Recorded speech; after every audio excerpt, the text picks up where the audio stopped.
Welcome again to the Home Shopping Neural Network.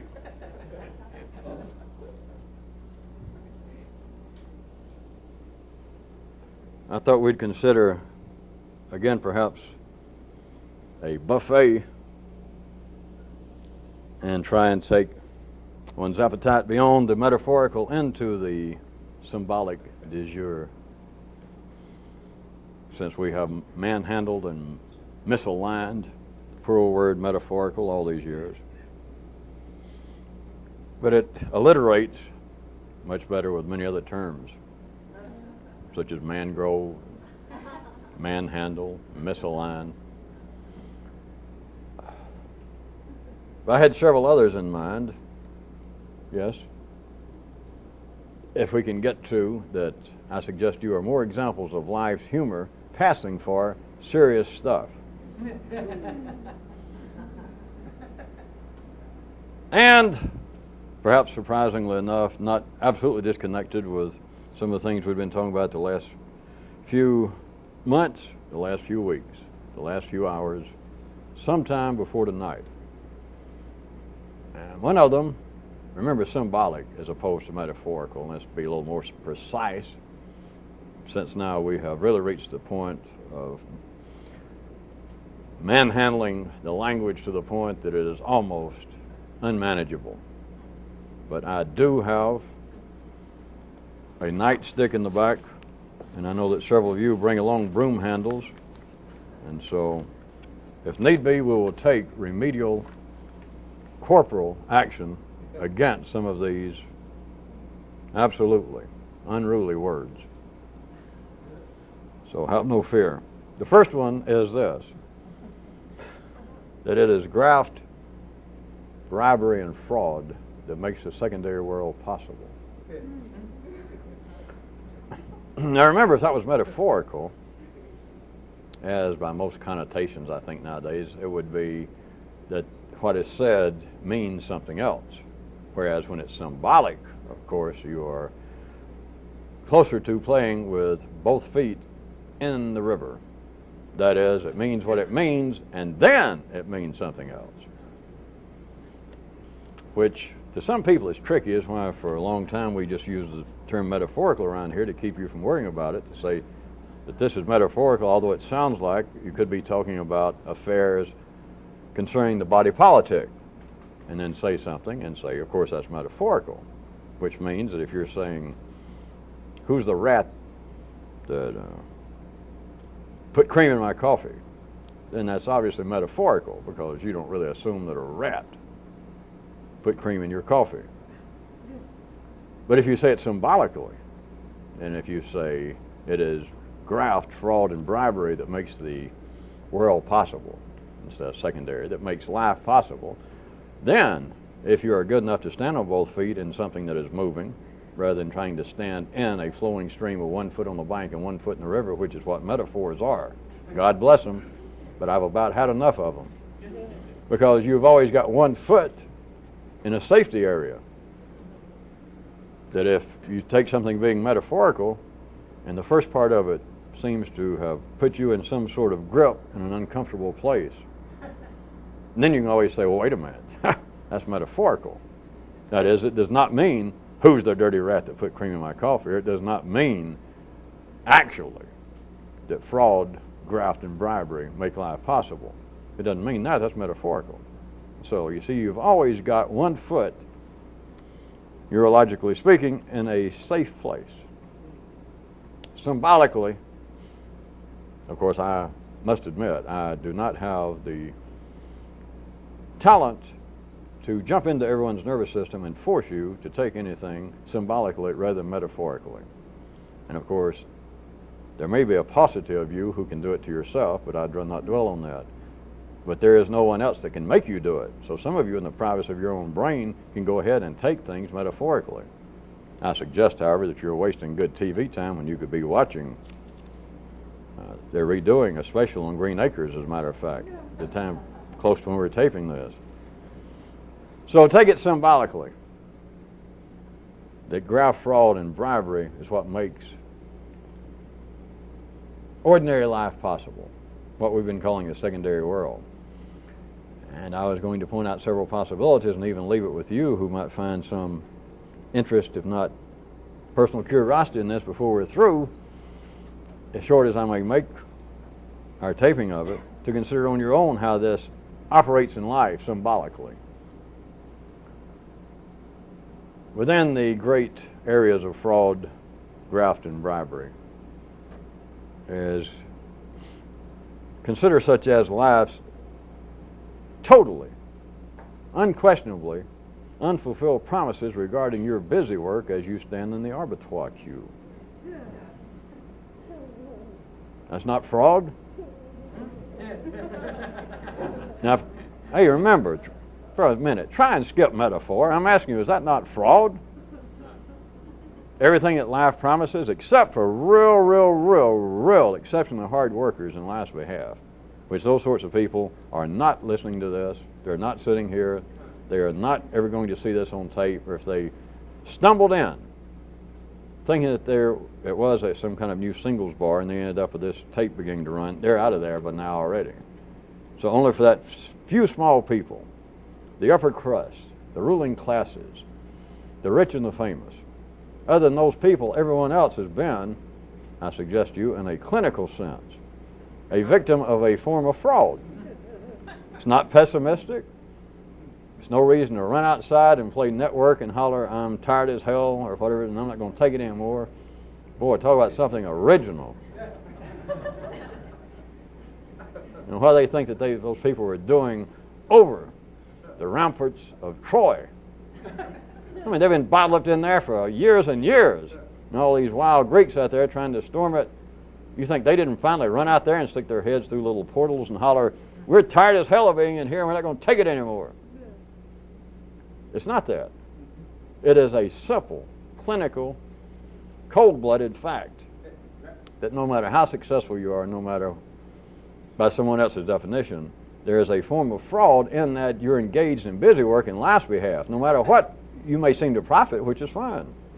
But there is always an untranslatable part of your energy that you never get paid for. It is back to, in a sense, what we were talking about last time, that there is no way to transform, to translate energy into another form of energy without losing some, just simply on the basis of friction. But you all know that from your high school physics. You always lose something. And so no matter how life might reward you, that there you are working in its behalf, believing that you're working on your own behalf, which is not spatially an impossibility, because if you are out working for General Motors, then you're working to get your paycheck, to get ahead in life, and et cetera, but you are, of course, indirectly working to help increase the dividends and the profits this year of the big G and the big M.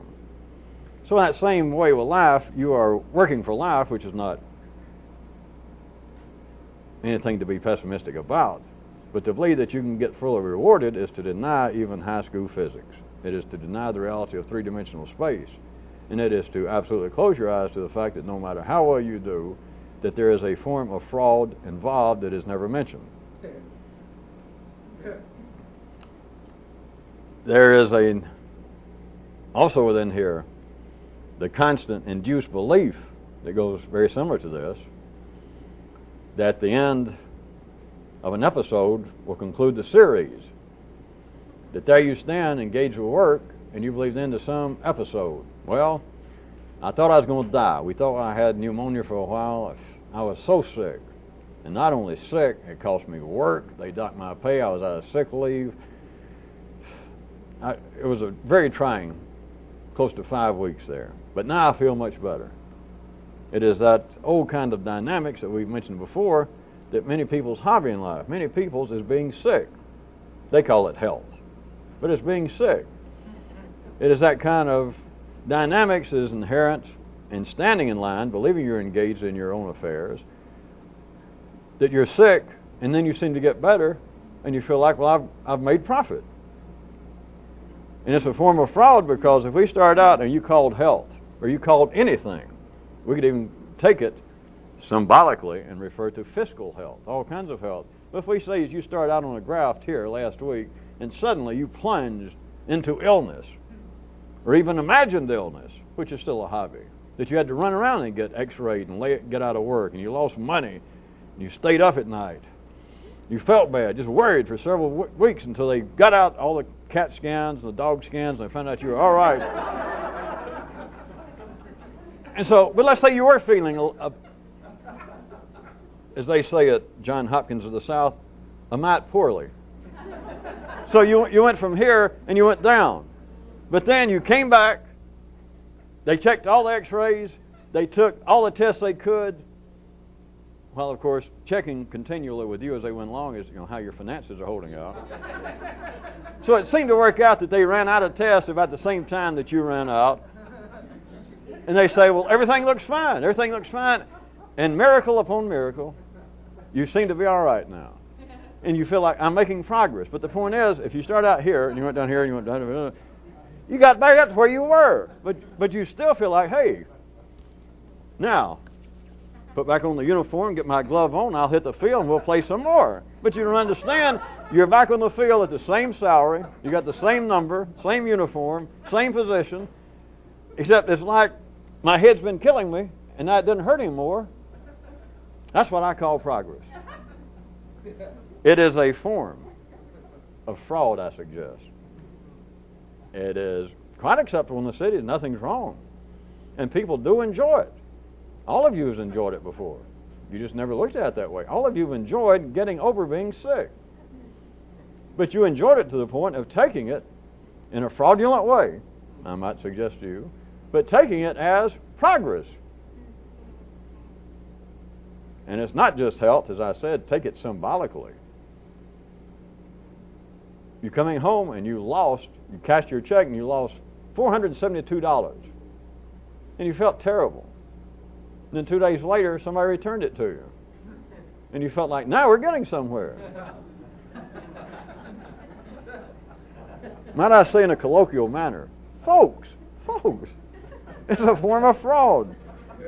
It is, now of course it is quite necessary in the city when I say everyone's experienced this, which you have. It's not to laugh in some hostile way, but it is the processes of life being again cut into episodic things specific, that I was a sick man, by God. I was sick. I couldn't go to work. And now I'm well. Well, are you more well than you were when you're sick? Well, of course not. I lost my money, but then somebody found it and returned it to me. Did they put in a little something extra for you, for having missed it for several days? Did they put in the interest that you... No. It is the feelings where we were that I was saying, the induced belief that life has inside the nervous system, which of course we're talking about the higher end where the secondary world, or from which the secondary world springeth.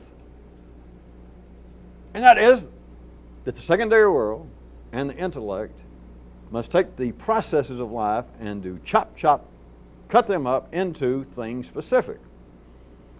Part of this fraud is the induced. I say belief, it is just beyond analyzation. I just use belief as the widest possible catch-all term. It's just taken as fact. It's not even open to real discussion.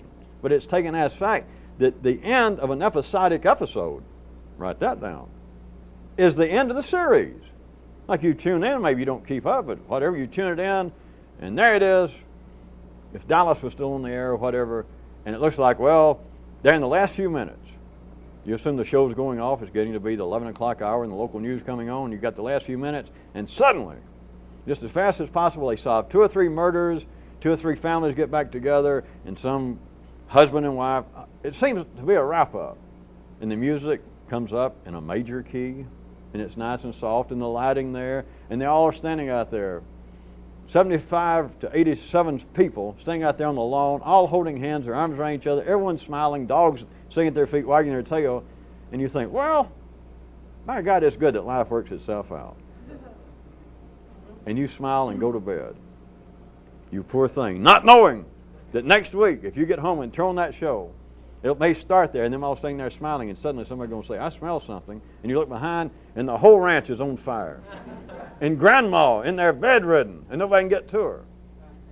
But the intellect is wired and primed up that episodes, that is, I got over being sick. God, I feel good, now back on the field.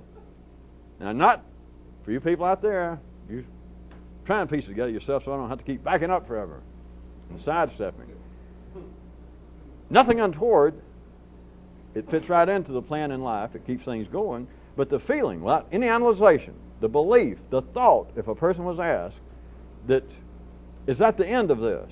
The thing specific of you being a sick person, is that over? And you'd say yes. Now don't let your old world thinking get you and try and jump ahead or sideways and say, yeah, but if you said, does that mean you'll never get sick again? Anybody with any intelligence say, well, I can't guarantee that. But tut tut, does such things ever take place in your intellect? Never. The unanalyzed acceptance is that you're now a well person, that the episode of being sick is over, and if I suddenly, or somebody jumped out, some dunderheaded evil spirit jumped out into your brain and said, boy, you're feeling pretty frisky now that you found out you're not going to die, and you feel much better. Yes, I do. Do you think you'll never be sick again? You say, well, why are you trying to give me the blues? I'm well now. I might never be sick. I hope I never have this fear again. But the feeling, this does not happen. The feeling once an episode is over is that that's the end of that series. Everybody made up at the end? That you take the episodes of like continuing series on television, or the cliffhangers of yesterday in the movie theaters, you accept them the same way you do a regular big screen movie, that the end of the movie, notwithstanding the fact of a potential number 2, but you take the end of the movie as being the end of the movie. Whatever happens, that's the end of it. It says the end. And you're not at home on TV. It's one movie, and you accept that as the end. You don't analyze it. You don't discuss, well, did they fool us? Just because they turned on the lights, and now the next crew's waiting to come in here, and it ran the credits and said the end, and they're trying to run us out. Is that a trick? In a few minutes, is it going to start back? That's what I mean. Nobody analyzes it. It doesn't even seem worthy to be discussed or talked about. But it is a form of fraud because the intellect does take the episodes of life as being the conclusion of the series. Well, that's it. Dallas is off for the year. Or finally, they're going to stop showing General Hospital and they're going to wrap it all up and that's the end of it. Oh, no. Tomorrow it starts right back up. And if it doesn't start right back up tomorrow, all that means is it's Friday. But you wait 2 more days, and they'll be right back on. Well, I'm well now. I've learned from my mistakes. I won't ever get sick. I won't ever be so casual with my money. I'll never fall for this kind of person again. I'll never treat my business associates in this manner. No. One time, live and learn. I got it. I'm glad that's behind me now. Back on the field. Things are better now. Maybe. But the best you can hope for was it's Friday. And no matter what you do, they're going to show that damn thing again Monday. You turn back on at 3 o'clock and it's General Hospital or whenever it's on. And yet the intellect would not operate. It could not to begin with. When I say it would not, it's not by choice, but it could not operate were it not already taking the processes of life and chopping them into episodic things specific that seem to come to a point. Intellect simply could not operate. There would never be any punctuation to a sentence. Whatever you had started to think, if I played with reality, if you could think without episodic consciousness, intelligence, if you could, then whatever you started thinking, let's say you had your first thought when you were 7, let's just say that. You were either a slow or a fast learner. We don't want to go into it. But whatever your first thought was, do you understand, would still be going on. You would at least make Guinness's Book of World Records as the world's longest thought, because it would have never come to any conclusion. There is another, for instance, that I was immediately going to throw out having to do with the fraud, graft, and bribery of life. It is again the induced, unanalyzed, and unspoken belief that the world, and I say belief now, this is really getting into operational. It's not just thinking of action, it is the actions that drive life. But it is the operational belief that the world is too small for everybody. Not that the world is big enough for everybody. Contraire, that the world is too small for everybody and or every idea. Now, of course, we'll have to take the blame for describing it this way, but out there in the city, out there in the secondary world, everybody knows that. All socialists know that the world is not big enough to hold fascists or capitalists. All short people know that the world is not big enough for tall people, or people with aggressively tall ideas. The world is not big enough for everybody. If it were, the world would not be operating. There would be no winds of opposition, and Hercules would have gotten home so fast that we'd never even heard about him. You had never heard of anything. You would have never thought anything. The world is too small for everybody. That's every form of criticism. That's every form of insight in life. That's every form, that's the basis of every proverb. That's the basis of the 10 Commandments. The 9, according to where you live. It's the basis of history. It's the basis of life in the city. It is the basis of all the laws of physics, or else you'd collapse. There'd be no Newton. Or if there had been, you'd never heard of him. If you'd asked him, he wouldn't even known his name. You could not think unless your own brain understood, was already wired up to know that the world's not big enough for everybody, or the world is not big enough for every idea. If it were, then you would have to have every idea. For those of you with convoluted three-dimensional sight, then if you had, on that basis, you would have to have no idea. Same thing. You could not have an idea without understanding that there are ideas that this world is not big enough for. In other words, anything you know that's true, it couldn't be true unless there was stuff that was what? You guessed it. It goes all the way from the area of ideas into, in the more cruder levels, which are still extant on this planet, into the world of just abject prejudice, the aggression between peoples, just on the basis of I don't like people's looks, I don't like somebody of a different race or different religion, etc. But it's on the basis the world would not be operating unless on the basis that everyone was wired up. Even the person that says that they are the most unprejudiced, magnanimous, broad-minded person in the world is always, if you want to seek for irony, I don't know how you would have to look for it, but you're always left with this, is the person that says, I surely have no prejudice in the world except, of course you might have to push them just a little bit to be nice, except the one thing they can't stand, of course, sometimes it gets a cheap laugh if you live in Arkansas or New Jersey, I am the most broad-minded, tolerant person in the world, but the only thing I can't stand is prejudiced people. It's not just ironic. It's not sarcastic. That is the nature. It's right there. It's like someone saying, I would like to, in all humility, propose myself for the humility award of this year. Or the man who was elected this year's president of the Hermits Convention. It would be possible, let's say, it's mathematically possible, to find an ordinary person in the city sans all prejudice except one. And he would have to, or she would have to be prejudiced against people who are prejudiced. And that is, it has nothing to do with tolerance, has nothing to do with psychology, it has everything to do with the three-dimensional physical laws of chemistry, the movement of electrons, the transfer of energy. A boat will not sail without the winds of opposition. The strongest person in the world, Hercules, could not have gotten home. Or Ulysses. Don't write me if you're a Greek historian. Ulysses would have never made it home. There cannot be all favorable conditions. You have got to turn loose. In that story, you got to turn loose the winds. But the winds are always there. And the winds, intellectually, are that the world's not big enough for everybody. All of you people who are not right thinkers, who are not decent, you're going to have to leave. We're either going to have to take some kind of remedial action, or you people are simply going to have to get out of here.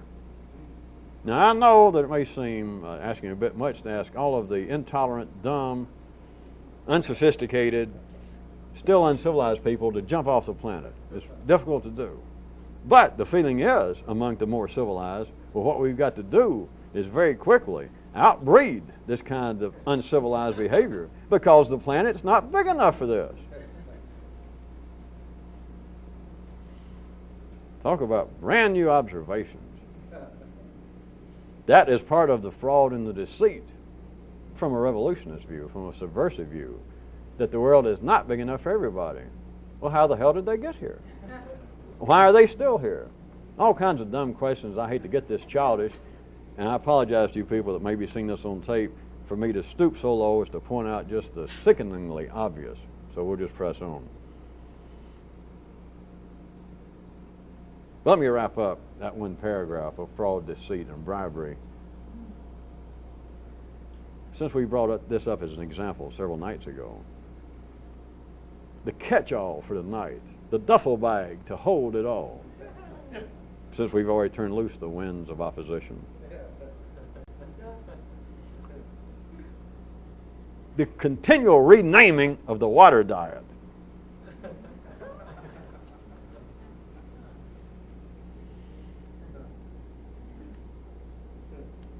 If we're still playing the symbolism of the day, try this. If we were talking about the movable state, the state apparently out there as opposed to in here, you would have kings that I suggest, conquering kings.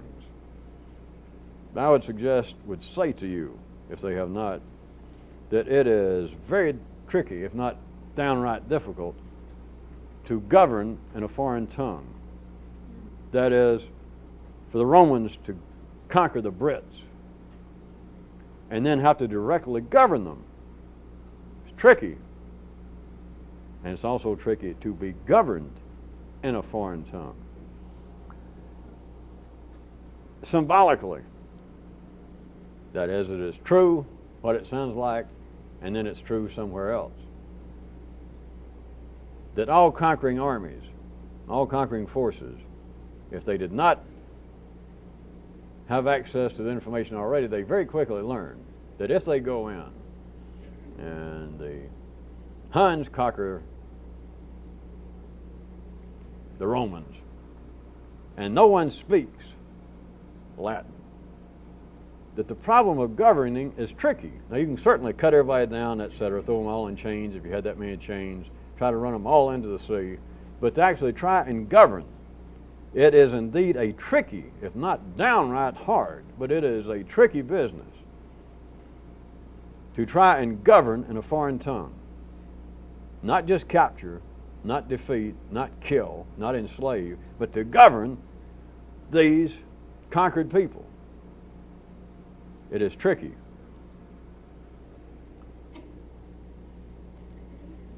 And yet with life's ever-present efficiency, and might I add a personal observation, humor, there is such a similar situation of man's intellect being conquered. It was, of course, established, but now it appears to be conquering. That is, you continually attempt to take in information, you continually take in information whether you apparently are actively seeking it or not, and the forces that run the intellect, in case you have never noticed, attempt to govern in a foreign tongue. In case some children were to stumble in and see this tape, I know this has no application to anyone who might be hearing this, but if any child went, wait a minute, I don't hear my voice of conscience, or I don't hear my intellect talk to me in some foreign language. Well, I'll take just a second for you children. You should be in bed by now or somewhere else. That's not the point. Come on, give yourself a break. It may be speaking English, assuming that you are of the American or the Anglo-Saxon persuasion, that your brain may apparently talk to you. You may apparently talk to yourself, as some of you may still believe, and it all appears to be in your native tongue, but it's not. You are being governed by a foreign tongue. If it was truly in your native tongue, then you would understand everything going on in life. There would be no questions, there would be no ambiguities. People would not be saying, wait a minute. There are things I understand, and there are things I see sometimes, and I just can't, I can't seem to, I don't know, I can't seem to say what I mean. In fact, and sometimes I feel things. I have feelings, very deep feelings that are meaningful. And I'm sure would be meaningful to you, and I just can't seem to find the words for it. I know we've been through this from several different directions, but I'm going to give you another one. That is because you're being governed by a foreign tongue. Now, you've been around long enough that no matter what the native tongue might appear to be, it's like a form of pidgin English, that all of you can almost make out enough to get by. Everybody can. That's why the general ideas of morality and the general institutions of religion, the sciences, especially the so-called social sciences, that you can almost make out enough to stumble through 60 or 70 years without life firing you. That is, killing you in the interim. That you can almost hang around there and do all this busy work, get cheated and defrauded. Remember, that's serious stuff in the city, but I'm suggesting to you that it's humorous. I just didn't make up any new terms. I just took the kind of stuff they call it in the city. But it's really humorous. At least you think that being defrauded, being deceived by life. I mean, if you think that's serious, then of course you deserve whatever happens, and you will continue to be defrauded by life. But there is a humor in the fact that you are governed in a foreign tongue, and yet everybody, just average people, can apparently make out enough to stumble, to get by, maybe become an alcoholic, but then maybe come to your senses when you're like, 50 and your liver is about to take over lower parts of your body completely, and it's like then you suddenly come to your senses. Or you may quit running around and being unfaithful to your husband or wife, especially your wife. If you've been drinking that much and you find that you're suffering from the big I, that you can suddenly become a decent husband now that you can't do it anymore, that kind of thing. But other than all of that, up until that point, you have been being under the direction of a governing body, a governing force that was actually doing so in a foreign tongue. And I'm not going to try and make some three-dimensional symbolic logical presentation, much less proof of this. But it is a reality. Much of what you hear. And you don't have to think about just as life doing it to you. Other people. Why do people misunderstand each other? Well, I don't. You can explain that psychologically. You can explain it that sometimes you misunderstood what the person said. You thought they asked you to hand them their hat, and you couldn't understand why somebody would want to have a rat. You think, well, they're nuts. And of course, you could always fall back on Papa Freud and his feminine underwear. But what if you're dealing with a force, which you are, but what if, I ask you rhetorically, you're dealing with a governing force, the primary force running man, that is, in a quite real sense, governing in a foreign tongue?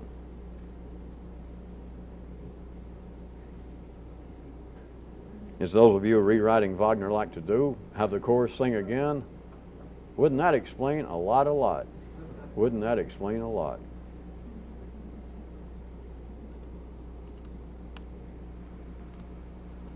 There is another aspect.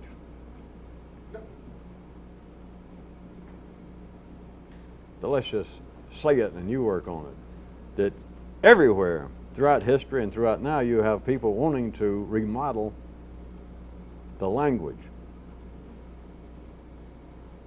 Wherein a real revolution, as I suggest to you, wants a whole new tongue. Because there is nothing wrong with the language. Now, at the ordinary level, there certainly is room for complaint. We just got through talking about some of it. People saying, well, we need to clean up the language. Or people themselves need to use the language more specifically so that we would not be misspeaking, so that we would not be misunderstanding each other, so that neighbors would not be punching one another in their noses, where nations, speaking metaphorically they might say, would not be going to war. Because one king thought the other king said hat and he said rat. That there indeed needs to be clarity, surety, and dependability of language. I suggest to you that there is humor behind that. Although it seems to be serious enough, and there are people who will say that they have been involved in crimes either as the victim or the perpetrator, and that nations have harmed each other on the basis of verbal misunderstanding. There's no such thing as a verbal misunderstanding. There are different forms of energy. Some of them, humanity has been wired up over here in this section to say, that's some nice talk. And over here you have, in the other bleachers, you have segments that hear the same thing and says, something should be done about that. I don't believe they meant what they said. I believe that they misspoke. Perhaps I misunderstood. But if indeed they did mean what they said, still remedial action needs to be taken. And we're dealing with the language being in some way at fault or misused, which is serious. Unless, as I suggest to you, that it is actually humorous, because there is nothing amiss. The language does not need to be restructured. It does not need to be fine-tuned. It does not need to be tightened up any more than the kind of idea that everyone else wants to remodel, whereas a revolutionist just wants to move, because there is nothing to remodel. It is in the language, while everyone else would find that there is plenty of room for complaint about the way the language is used. There is none. The particular language being used, there is no way to restructure it. There is no way to remodel it. Not for any new purpose.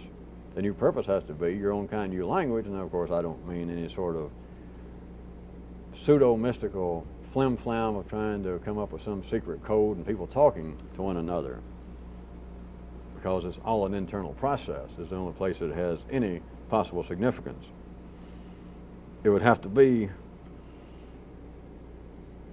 for it to have any profit, an individual person being able to develop a kind of new language wherein they deal with their own nervous system, wherein the kind of information that your brain normally takes in and the kind of information it passes along, whether you think it's coming from you or somewhere else, that it passes along, it has already lost something in the initial translation of the energy being turned into words to you, and then you think about it, and you're into a second order of loss of energy, lack of translation, possibility of less than a full transfer of the initial intent, not verbally but the energy, but it appears to be then verbally.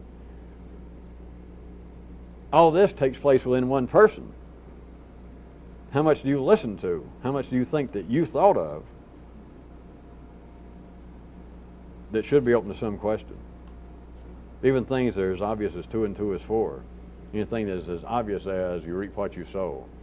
Or anything as obvious as, well, a man who doesn't do right in life will get his just deserts. Or a man who does do well, life will take care of him. To pursue that, of course, you will, I trust, be able to ignore the first part of this evening's tape, having to do with bribery, fraud, and deceit. There's another aspect that we'll play like we change the subject that has to do with one of the intellect's more interesting, may I suggest to you, jobs in the secondary world. But it's one of the jobs that happens in life in general with people. And it is a process of having to offer up excuses to the secondary world for certain kinds of primary behavior and desires. Do try and offer up excuses in the widest possible symbolic sense, because it does do it. It's not just metaphorical, it does do it, but then there is something else going on beyond the words. And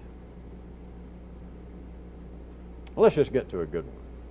The intellect offering up excuses. You can read explanations, but excuses.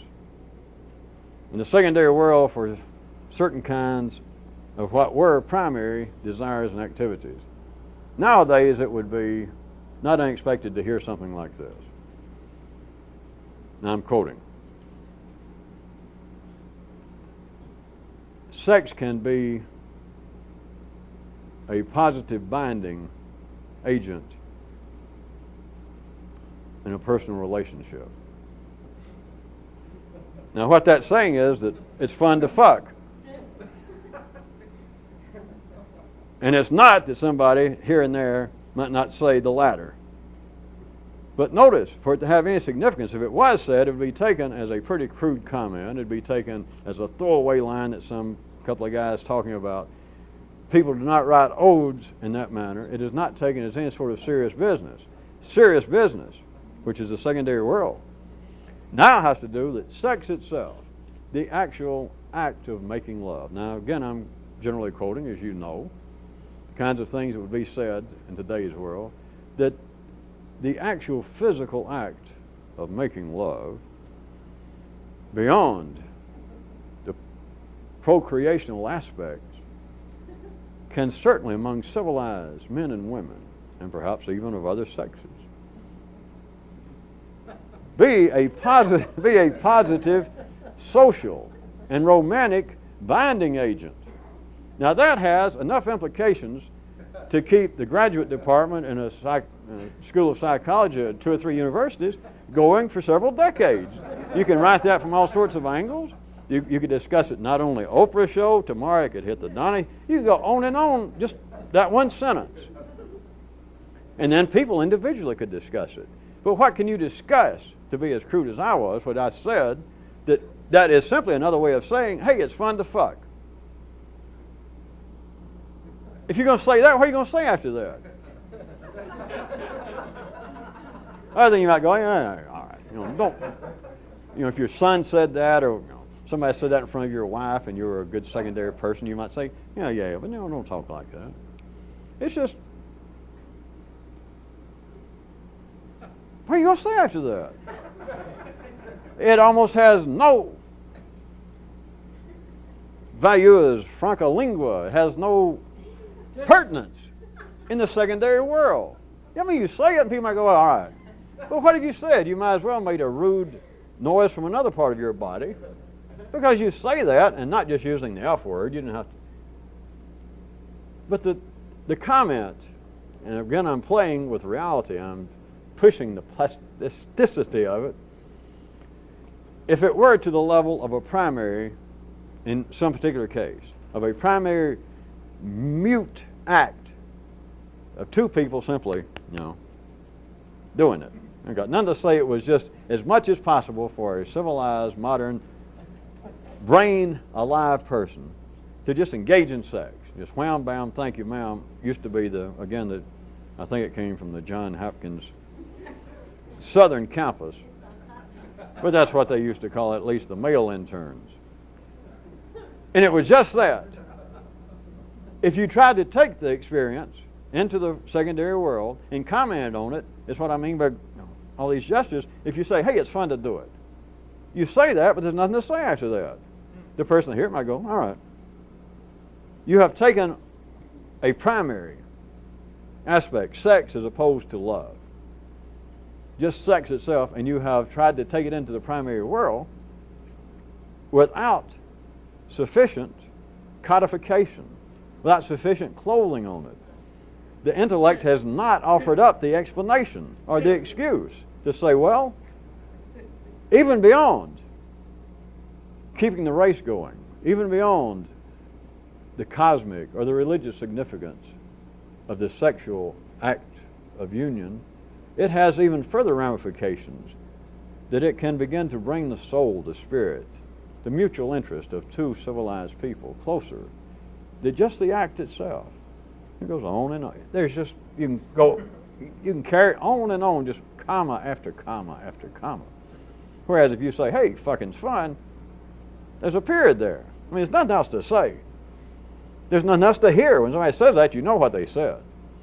And you also know that from the secondary position, that is from the civilized world of life growing through man at the intellectual level, the comment was moot.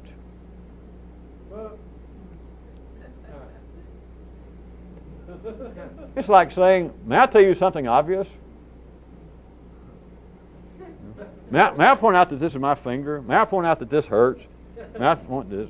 You're just pointing out the obvious to the bourgeoisie of life, to the middle of the bell curve, the ordinary people in life's body. You don't have to point out that doing it's fun. Because if you wanted to be sarcastic and you said, hey, it's fun to fuck, the collective response of the world should be just as sarcastically as possible, boy, are you a genius. Or boy, thank God I met you today and you told me that. Wow. Because there's just no reason to say it. Or to say, boy, it's nice to eat when you're hungry. If you're going to comment on eating, it goes into this, and if it's going to apparently have any significance, it's apparently going to take processes and turn them into things specific, which will then go back into things into processes. It's not just to say, God, it's good to eat when you're hungry or when you're starving. For it to have any significance in the ordinary world is to comment not on eating, but on dining. To say, do you realize that a good dining experience, I mean the full experience, to track down a good restaurant, to prepare oneself, to clean the palate, to dress up appropriately, to perhaps have a little dry wine before the meal, the ambiance, to take in the ambiance of the restaurant itself, the dining place. It is the, quote, dining experience, like the act of making love. You can start saying something about the dining experience. Far beyond any crude, simply living to eat and eating to live. The dining experience itself, especially with a loved one, especially with a friend, the dining experience becomes much more than the simple ingestion of food. You can put comma after comma. It can go on and on and on. But you understand that as offering up another explanation of saying, God, it's good to eat when you're starving. Why would anybody say that? What's the difference with how, even if you found someone who had been lost in a canyon, they had a little rainwater, so they stayed alive, but here they've been down there for 47 days and they're found, and you give them something to eat.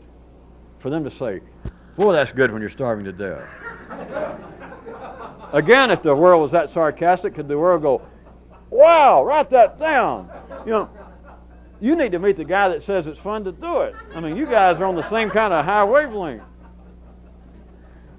Part of the intellect's job, and I guess I've made enough crude examples to get your attention if you can see it yourself.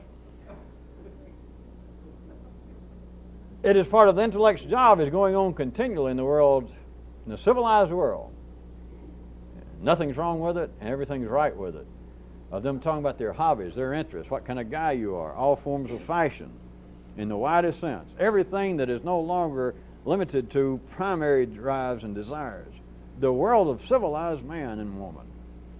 Fashion, dining, hobbies, wealth, fame, love, romance, everything, in a sense, is an excuse. Now, I assume you hear about now, this is not some three-dimensional form of judgment when I say excuse, because I gave you explanation to start with, but you ought to see what I say. It's an excuse in the classical sense that the intellect becomes an apologist, that it plays St. Augustine to that old sticky activity called North African Christianity back then, I guess. You got like a guy from a place called Hippo anyway. Well, I always do. But at any rate, it is the classical sense of being an apologist, that the intellect continues to take the activities that are absolutely indispensable to stay alive, such as eating, doing it, keeping your internal thermostat within certain limits. But it's part of the intellect's job to become more than some kind of overseer, some form of objective commentator. It is, in a quite real sense, an apologist, that it has to say things such as the very act, not to be crude, but the very physical act, you know what I mean, of making love, can become a quite meaningful bond psychologically, not just physiologically, but psychologically, spiritually, between two people who deeply care for one another. And you can say, well, all that's saying is it's fun to fuck. But it's not. It is saying much more than that. From a primary view, if there was such thing as an intellectual primary human, which is oxymoronical. But if there was, that sort of human would say, well, there was no need to say the last part. It is useless. But it's not useless. Because, well, you already saw it, enough of you, when I was pointing out that the comment itself, that, boy, it's fun to eat when you're about to starve to death. Or, boy, it's fun to do it. That it's, at the very least, irrelevant. It leads nowhere. It's like pointing out the obvious. It is just minor chit-chat. It is walking out and strangers are sitting there in the foyer of a building, and you stick your head out, and it's pouring rain. You stick your head out, and your hair gets wet, and you look in, and you say, well, I guess it's still raining. And the people staying there going, you know, I mean, it's just like, you know, pretty hot today, isn't it? You know? To say, boy, it's fun to eat when you're starving to death. You know. It serves no long-range purpose. It produces no involvement of other people to join in and say, wait a minute, that's my kind of discussion. I hear somebody say it's fun to eat when you're starving. Boy, I've been looking for a crowd. Hey, let me add my part. What are you going to add? There's nothing to add.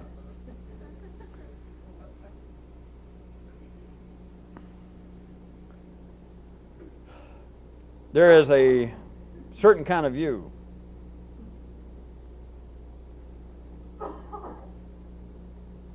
of this same thing that you could say that is part of the intellect, part of the brain's tongue's job, is to make these erstwhile, of course erstwhile, remember, time is still coeval, but what would appear to be three-dimensional, these former uncouth, feral, uncivilized urges into what apparently at least seem to be these bucolic, off the farm, still got shit on their shoes, urges to make them at least seem to be, via words, reasonably decent Johnny-come-latelys. You may still see some straw stuck down the pants leg of his tux, and he still wants to say fox pass for faux pas. But he's doing better. The people say, well, romance is not what all it's cracked up to be. Yeah, but it's getting better. There's no longer just, sweaty warthog sex. We're not just rutting. We're civilized humans now. It's now romance. And even though in this foreign tongue of the king telling you this is it, and every now and then off on your own, while the king's speaking about romance, and etc., being the good, populous person you are, somewhere back in your own crowd, every now and then goes, boy, that sounds neat, but my God, I've been through 7 wives and about 114 affairs, and I can't find what they show on TV. I can't get everything that Playboy seemed to promise in those editorials or Red Book. And yet, if you're still part of the middle of life's bell curve in man, you do not go commit hara-kiri. You do not become enraged. You don't jump up in the middle of the crowd and holler, I don't talk like that. You people are idiots. You take part passively, as you must, in this fraud, in this deceit, because it seems like, well, things are getting better.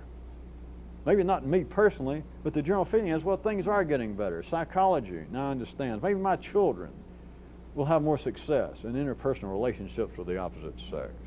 Maybe they'll be able to better handle sex as that, what do they call it, that kind of psychologically binding agent that can be a positive to one's well-being beyond the mere physical act of making love. Maybe my son or my daughter will understand that better than me. To me, it was just always fun to fuck, and it always got messed up somewhere. I like what I hear about romance, but it seems like the train always pulls out just before I get there. Or I'd get on, and they don't have my berth ready. Or I'm hungry, and the club car is closed. There's always something.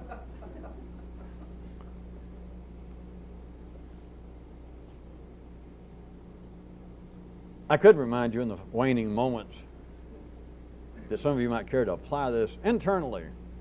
Put as a good solid mustard pack, regardless of the Heinz family's views otherwise, onto your own brain instead of your chest.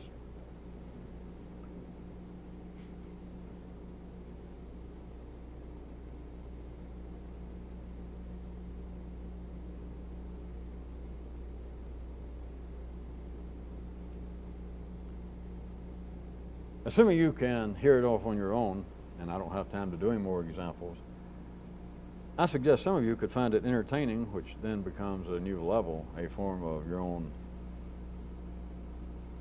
informative insights, to just listen. That the sounds in the city, all the way from popes and rabbis, parents, conventional wisdom, the social sciences, you can hear behind every apparent straightforward, up-to-date, modern, with it, insightful comment is being, in a sense, an apology in the secondary world for more primary desires and behaviors. It is the nature of dichotomy. What is peace? Everybody's in favor of peace. You won't find anybody that's against war. I mean, that favors war. Everybody's in favor of safety in their neighborhoods, law and order. You won't find anybody that says, not me. I mean, not anybody in the middle of the bourgeoisie curve. You won't find anybody that says, I'm in favor of anarchy and crime for everybody. I believe everyone should be robbed and mugged regularly, and your home should be burgled on schedule. No. But do you hear? Can you hear that peace, as it's called in the city, is simply an apology for war? Can you hear that intelligence, being wise, is an excuse for the ignorance that is the primary basis of this secondary idea that, well, yes, I'm becoming more and more intelligent, verging on wise, I might say, if I live long enough. I'm just this far from wisdom, surely.